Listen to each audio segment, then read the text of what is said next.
Hello বন্ধুরা, সবাইকে নমস্কার। সবাই কেমন আছেন? আশা করি ভালো আছেন। তো আজকে আমি হাঁসের বাচ্চাকে ডাক প্লেগের ইঞ্জেকশন টিকা দিব। তো টিকা দেওয়ার জন্য আমি ফ্রিজ থেকে টিকা বের করে সেটা খুলতেছি।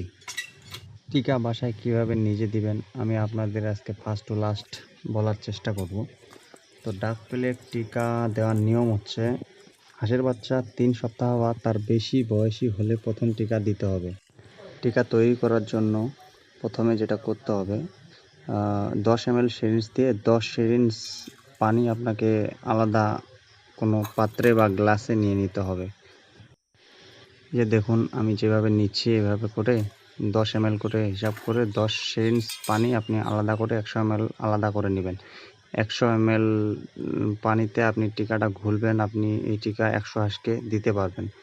আমি আমার 50টা হাঁসকে দিব, পিকিং স্টার 13 হাঁসকে আমার হাঁসের বাচ্চাকে দিব। আমার হাঁসের বাচ্চার বয়স আজকে 21 দিন। তো আমার হাঁসের বাচ্চা আছে, বাসার যে রাজহাঁস চীনা হাঁসগুলো আছে বাসার ওদেরকেও দিয়ে দিব। সবগুলো হাঁসকে আজকে বাসার যত হাঁস আছে সবাইকে টিকা দিয়ে দিব। টিকা অবশ্যই রানের মাংসে কিংবা বুকের মাংসে দিতে হবে। টিকা দেওয়ার জন্য আপনি 1 মিলি পরিমাণ ওষুধ ব্যবহার করবেন। প্রথম ডোজ টিকা দেওয়ার পর আপনি বুস্টার ডোজ দিবেন 15 থেকে 21 দিন পর। প্রথম ডোজ দেওয়ার 15 থেকে 21 দিন পর আপনি দ্বিতীয় ডোজ বা বুস্টার ডোজটা দিয়ে দিবেন।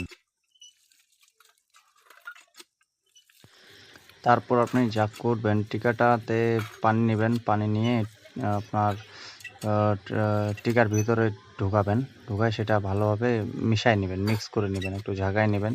তাহলে ভিতরে যে ট্যাবলেট বা ওষুধটা আছে সেটা সুন্দরভাবে মিক্স হয়ে যাবে। মিক্স করবেন। প্রথম ডোজ দেওয়ার পর আপনি দ্বিতীয় ডোজ 15 থেকে 21 দিন পর দিবেন। তারপরের ডোজগুলো হচ্ছে আপনি পরবর্তী 6 মাস পর পর একবার করে টিকা দিতে হবে। তারপরে ওষুধটা মিক্স করার পর সিরিঞ্জ দিয়ে ওষুধটা বের করে ওই 100 ml পানিতে ভালো করে মিশিয়ে ঘুলিয়ে নেবেন। আর পানিটা অবশ্যই বরফে রাখার চেষ্টা করবেন, তাহলে যত ঠান্ডা থাকবে আপনার ওষুধের মান তত ভালো থাকবে। হাঁস রিলেটেড টিকা কিংবা কোনো অসুখ বা অসুস্থ হলে যদি কোনো কিছু প্রশ্ন বা জানার থাকে অবশ্যই আমাকে জানাবেন বা কমেন্টে বলবেন, আমি সমাধান দেওয়ার চেষ্টা করব। ভিডিওটি যদি ভালো লাগে অবশ্যই একটি লাইক, একটি কমেন্ট করে যাবেন।